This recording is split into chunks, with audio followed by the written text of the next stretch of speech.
All right, welcome back, everyone. Let's jump back into things with an introduction to our next speaker. Ben Armstrong is the executive director and a research scientist at MIT's Industrial Performance Center. His research and teaching examine how workers, firms, and regions adapt to technological change. In his work, Ben has collaborated with governments, nonprofit organizations, and firms to understand how scholarship and education can be useful to practitioners and policymakers. Let's please welcome Ben up for his presentation on AI and the work of the future.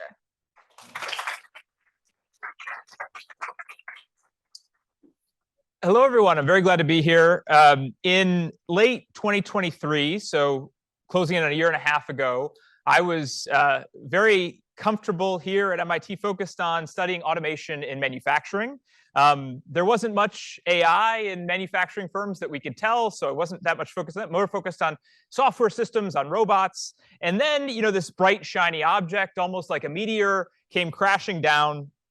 And ChatGPT seemed to arrive everywhere all at once. A lot of the firms that we were talking to kept asking us, well, what about ChatGPT? How is this going to change our firms? What's this going to do? There was vast speculation about the impact of LLMs on firm-level productivity, on workers, predictions just like with robots that these tools were going to displace huge segments of the workforce, that they were going to dramatically improve productivity and standard of living.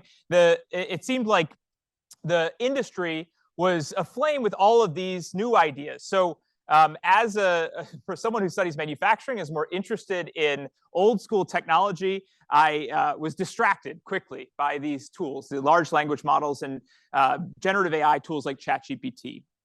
And what happened is that over time, several of my colleagues, Kate Kellogg from MIT Sloan School, Julie Shaw from CSAIL and the Aeronautics and Astronautics Department, started convening companies that were interested in these tools. Now we have over 60 companies that are involved one way or another in our working group on generative AI. And we decided, given the interest of companies in how these tools might augment their performance, we figured we might as well study their experiments. So over the last 6 months or so, we've been studying how companies are using these tools in manufacturing, in retail, in finance, insurance, other industries. And what I want to share today is a bit about how these tools are being used currently, what impact we might expect them to have, and also how they compare to what we know about manufacturing technologies of the past. So just to give you some early evidence, some evidence from colleagues here at MIT, and what I'll call the enthusiast's case, because I think this evidence is very positive, is on the left, here's some figures from a study of generative AI doing a writing task, essentially writing a press release. And what our colleagues here, Shaked Noy and Whitney Zhang from the economics department show is that when you give someone generative AI to do writing, to do a writing task, they can do it faster and of a higher quality than if they don't have generative AI, right? It seems like a slam dunk task to write a press release with generative AI. And what's even more striking from their work is that those who were the worst writers in advance without generative AI saw the biggest improvement.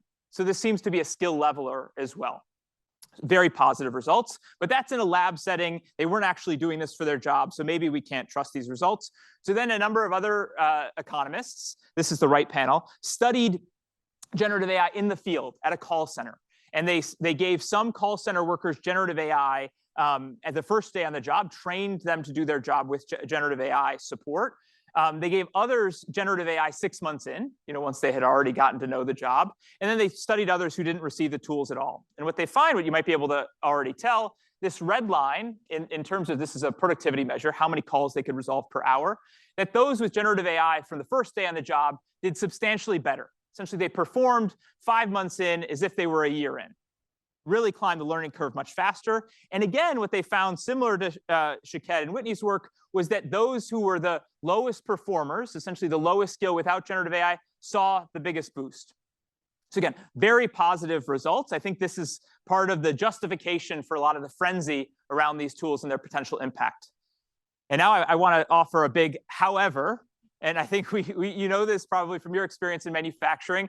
This is always harder than it looks. So I want to step back and do a little bit of a reality check with a lot of the old frenzy around industrial robots and then the move to collaborative robots. And we're going to hear from a real, I think, pioneer in this area. Ujwal from Teradyne Robotics from Universal Robots later in the afternoon. But I'm going to put aside potential AI layers on robots and just talk about robots to do routine tasks. So if you did a similar study to this, I'm not going back. If you did a similar task-based study with robots, robots would outperform humans on speed and quality as well. And we actually see this in the field. Studies from the Netherlands, from Canada, from Finland, from the US, all show that when firms do adopt robots, they hire more people, they're more profitable, they're more productive. And the challenge really is that not many firms are adopting robots and scaling their usage, right? So only about 12% of firms have adopted robots at all. In our own surveys, only about 27% of workers say they've been exposed to robots in their work. So even though there's this huge potential at the task level of using robots, we see that that potential goes largely untapped in practice. And the question really is why. So I don't want to say that there's a direct comparison between robots and LLMs. There are actually quite a few differences. If we look at the applications, all of the most common applications for robots, this comes from the International Federation of Robotics, to handle and move materials, to load and unload machines, to assemble relatively basic components. Those are quite a bit different. Those are routine, oftentimes high throughput tasks, whereas the tasks for generative AI in the manufacturing context that we've seen through our work are more on assisting and augmenting the product development process. So perhaps using prompt engineering to get to prototype level code. We have a great example of a mechanical engineer who used to try to puzzle his way through writing Python by going into forums and kind of getting yelled at by the more experienced engineers. And instead, he said, I don't want to deal with all this anymore. Instead, I'm going to prompt engineer my way through an Arduino prototype using a Copilot, using GitHub Copilot. And he said that this is better for his mental health. He's not getting abused on the forums anymore. And it's also been better for his productivity. It's expanded the aperture of what he can do as someone who's a mechanical engineer who's sort of thrown into mechatronics in recent years. So there's ways to augment the product development process. There's also applications in troubleshooting. We have one firm that's come to us saying that typically, if they have a customer who has a technical question, they'll have to go through 5 different people within the organization. It can often take them a week or more to get that customer an answer. And what they found is that what they're hoping, at least, is to train a large language model so that the knowledge of those 5 different people that might need to be consulted during the process of answering this question could be ingested somehow into the model, and you just ask the model, and it helps reflect the expertise of others within the organization. I say this in the future tense because this organization has not been able to pull this off yet. I'll get to that in a moment. And then finally, and I think this is one of the modal ways that companies are using generative AI, is in the front office. I know Bruce, who's here somewhere, there's Bruce, likes to talk about this as the hidden factory, which was written a while ago in Harvard, that the hidden factory is really the front office of many manufacturers that's understaffed, and that the productivity of the front office can really drive performance in the organization. So there are front office tasks like customer support that generative AI might also be able to help with. Now, the kicker here is that even though these tools have the potential to do a lot of work for manufacturers, this work doesn't really seem to have a high impact or even potentially a high impact on direct labor yet. So not on bottom line productivity for manufacturers like robotics. It really can affect direct labor and direct productivity. And B, adoption is still very low. And the manufacturers in our group of 60 plus firms, the manufacturers have been the slowest adopters, I think, bar none, partly because the work that they're doing is so high stakes that they don't want to get it wrong, and that they oftentimes can't handle the lack of reliability of generative AI models. So I'm going to now kind of switch into one other difference that really affects how the workforce is responding to large language models and robots differently. So if we think, and this goes directly to reliability, like what's the difference really between robots and other technologies that are able to do repetitive work and augment direct labor very effectively versus AI algorithms, even narrow AI algorithms that might be able to help with product development and design, or the more flexible ones like ChatGPT. And really, if we plot it along flexibility, so how many different inputs can a technology take and give you a useful output, versus really the reliability of the tool. if you give the tool a consistent input over and over again, essentially you program a robot to do a task, it's going to do that task consistently time and time again. But in order to get the robot to do a different task, it might take a lot of energy and there might be a high switching cost, hence the low flexibility. Now with ChatGPT, as many of you know, if you've experimented with it, it'll answer any question you give it, but that answer might vary even if you give it the same question 2 times in a row. So that reliability, even if the answer is directionally correct or in the same vein, that reliability is not up to the standard of a lot of the manufacturers we talk to, as you might know directly. Now, what I think is interesting about this isn't just as a description for the technology. It's also interesting because it talks about what's required of the human who's working with the technology. So with robots, oftentimes we think about robots, they need humans to interact with them, both to program them, but also to manage cells where robots are operating. And what does the human provide if the robot is highly reliable at performing a task? The human needs to provide the flexibility. So the human gets the industrial robot to move right on this plot. And now when a human's interacting, when a human's in the loop with generative AI, with ChatGPT or a like application, the human needs to give it the reliability. The human needs to provide a sense of expertise or knowledge that whatever output the ChatGPT is providing is valid and useful in a particular context. So I think a lot of the concerns that ChatGPT or generative AI might be de-skilling certain tasks are often unfounded because the reliability still isn't there, that the checker will have to have a certain set of skills, oftentimes skills that might exceed the skills of the current workforce. So if we get back to the comparison and think about the skills, so just to recap a bit here with my pointer. So the flexibility is a key skill to work on a robotic cell, reliability being a key skill for LLMs. And now here are some common skills that the workers who are interacting oftentimes need to have technical know-how. Technical know-how, not necessarily how to build an LLM, that's irrelevant for most firms, but oftentimes what the limitations of the technology is and maybe how to work with the API. That a lot of the success in scaling up robots that we've seen historically are at companies that know how to use their data effectively and have some software infrastructure that can support multiple robots working effectively. I think the same principles apply to deploying generative AI at scale. And then finally, in order to know where these tools can have the highest impact, you need to have process experts, people with domain expertise who can see holes in a process that might be filled with a technology. They might not know whether LLMs are the appropriate technology to fill the gap or to improve the process, but they know the process well enough to understand where it can be improved. And now I think that the obstacles that we're beginning to see in our research. We have a long list, I would say a growing list, essentially a database of failed automation that we're working to put together. If any of you would like to share confidentially one of your failed automation projects, we'd love to add it to our database and help enrich the academic conversation about why this stuff's so hard. But many of the traditional obstacles are that just robots are so inflexible that there's a high switching cost and a high level of skill that's required to take an existing cell that might have already been customized for a specific purpose and adapt that cell as the products the company produces changes and adapt that cell to other tasks. And then finally, with robots, this is actually less severe than with generative AI algorithms, is that the system itself is a black box. So when it breaks down and when you're trying to debug a robotic system, oftentimes the companies that we've studied have to go to their integrators or go to a third party to have it fixed. They're limited in the type of fixes they can make internally. A lot of these similar obstacles are applicable for generative AI, the shortage of expertise, the black box system, but the biggest one, and one that I think is really uncomfortable for manufacturers that have for a long time been practicing lean, have been practicing Six Sigma, that their whole mission is to reduce variability and increase the reliability of their production process. When they have this tool now that they're integrating that spits out inconsistent answers and they can't really predict why it's doing what it's doing, that becomes very uncomfortable. And I think a lot of, there are methods that we can go to of how companies are trying to get around this, still use the tools, but I think that's been one of the big barriers, almost cultural barriers to companies using LLMs in manufacturing.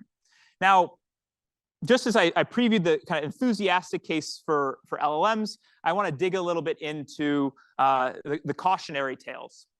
So here's the first cautionary tale from a colleague I mentioned, Kate Kellogg, who's a co-lead of our working group.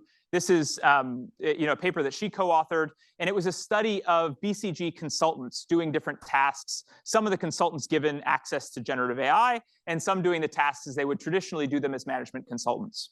And what she and her co-authors find is that on one of the tasks that they gave the consultants, the generative AI knocked it out of the park.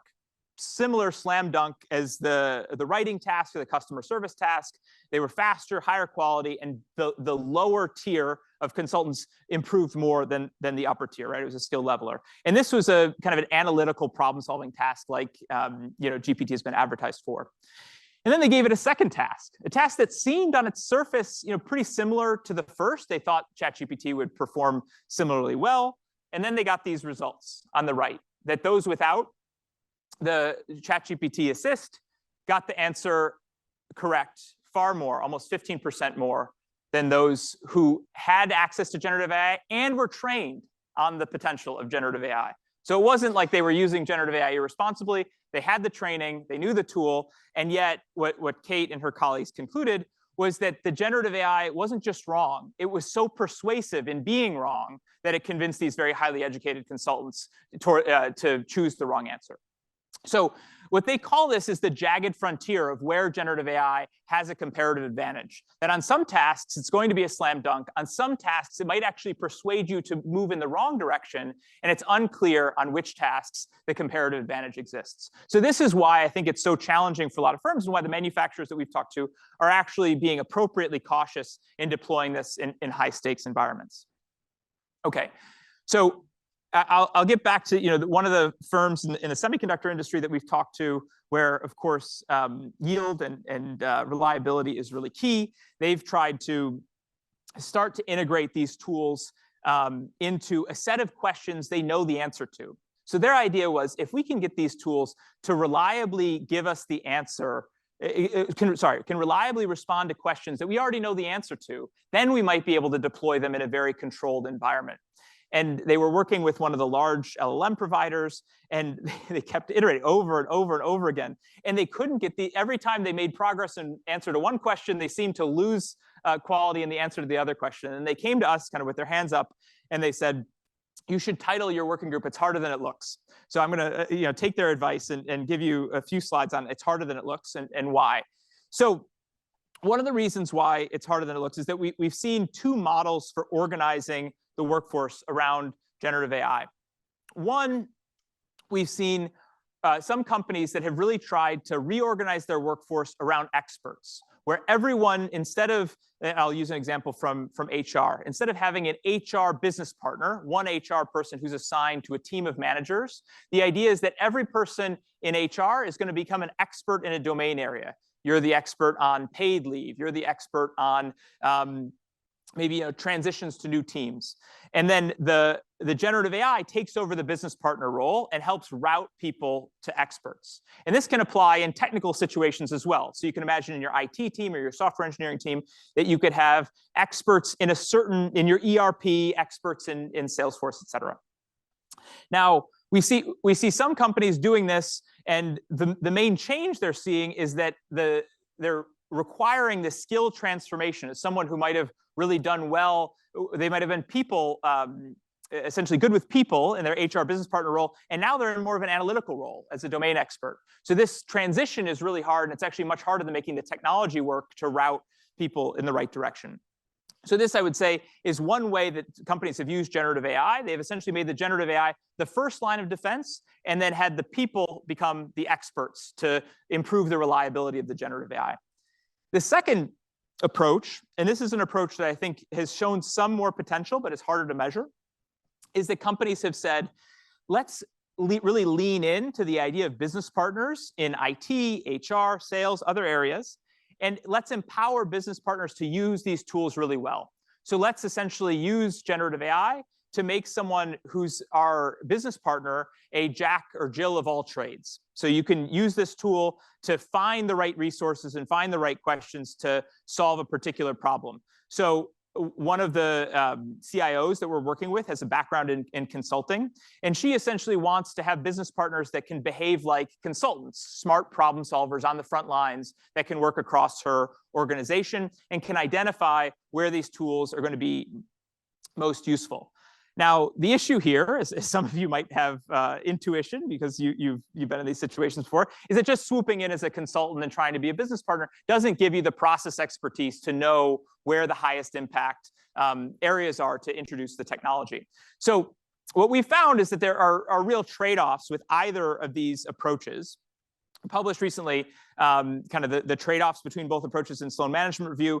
And the follow-up to that study is that instead of worrying about how you reorganize the workforce, really what you want and what the difference maker seems to be is that you want champions of the new technology. So what that means is people who are committed to learning and experimenting with the technology and measuring where the technology is better and worse. Essentially, people who are prepared in your organization to navigate the jagged frontier and understand, okay, some of these applications aren't going to work.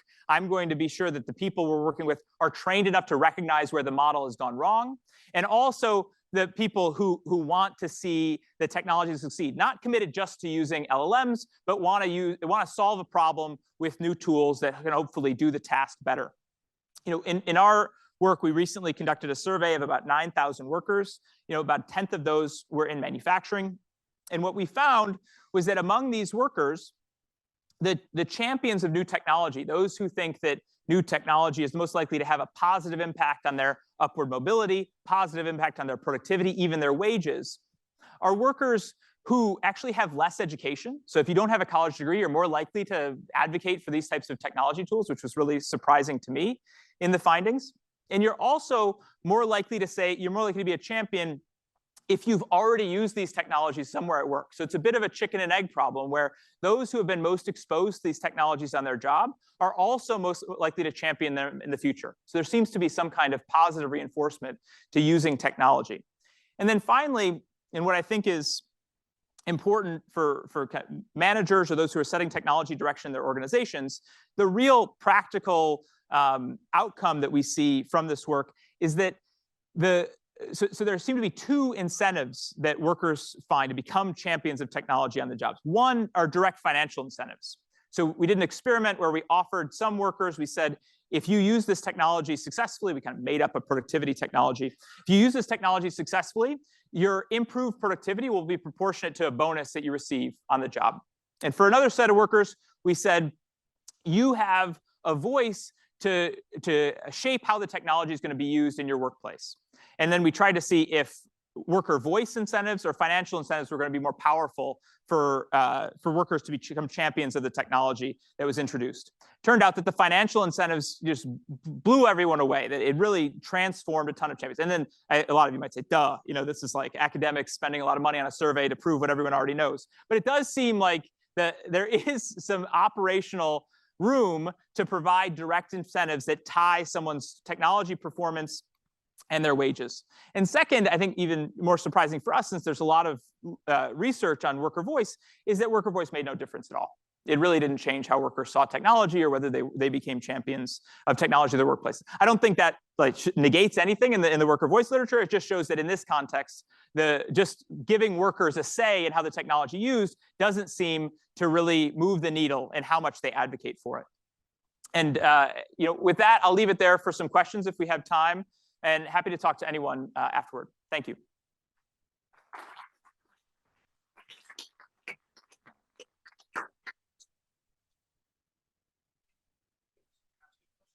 Sure. So how do you ensure that these technologies may have an impact on global goals rather than being in a silo? Because we can make a change in a silo, we could be very productive, but in the end-to-end value chain, there is no delta. It still remains the same.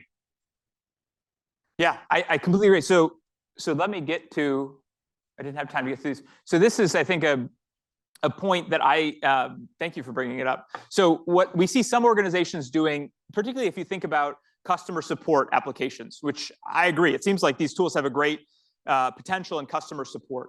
And some folks look at the data on customer support, and then they jump to this idea that we're going to have a great leap forward in productivity. Companies are going to be vastly more profitable. But customer support, you need to make a leap of how improving your customer support maybe just like reducing your staff and customer support, is going to translate into your bottom line, into the goals of your organization. And for a lot of organizations, it's unclear how their current applications of these tools are making them better at their core mission. So the example that I like to point to is some company like Trader Joe's, right? So Trader Joe's is a U.S. retailer that isn't as big as the Walmarts and the Targets of the world, but it's far more productive as the way that retailers measure it. So double the revenue per square foot of its competitors, Trader Joe's. Really astonishing numbers.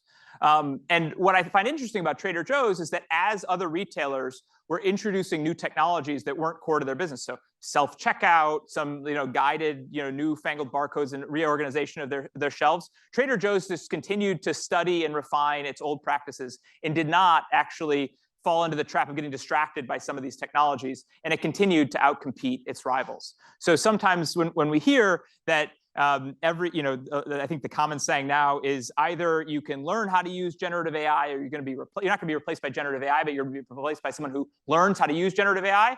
I think about Trader Joe's, and you might have said the same thing about self-checkout at other retailers, and Trader Joe's just went laughing all the way to the bank. One more question, sir.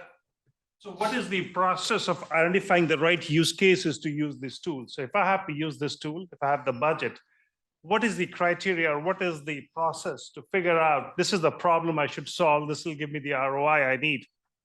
Yeah, so I don't think that how you frame that question, I would flip it a little bit. So there are some companies who started out and they saw this, the shiny new object, and they set up a task force, and the task force started looking at all the use cases for this particular tool. Essentially, they said, we have this LLM hammer, and we're going to go around our organization looking for nails. And those organizations have been slower, and I would say they've been having more trouble scaling than organizations that had pre-existing problems that they had difficulty solving with other technologies. For example, they had used narrow AI to try to solve a customer service problem or a sales problem, and now they realized, hey, these are tools with higher performance that can solve problems that we've already identified and we're actively trying to solve. So I think that the old school approaches of going through analyzing your processes, identifying where there's inefficiency, and then deciding what technology is most appropriate to solve that problem. In a lot of cases, in the software context, RPA might be more appropriate than an LLM to do a task. Right? But some companies that haven't introduced RPA but are very excited about LLMs might just jump to the LLM in the first place. We have one organization that's been scaling this up in their call centers, and they're able to do it because they've already introduced a lot of robotic process automation in their call center processes. They know their processes very well. They're very well documented. They have good data, so they can add an LLM layer on top of that, and that's why I think they've been so successful. Thanks.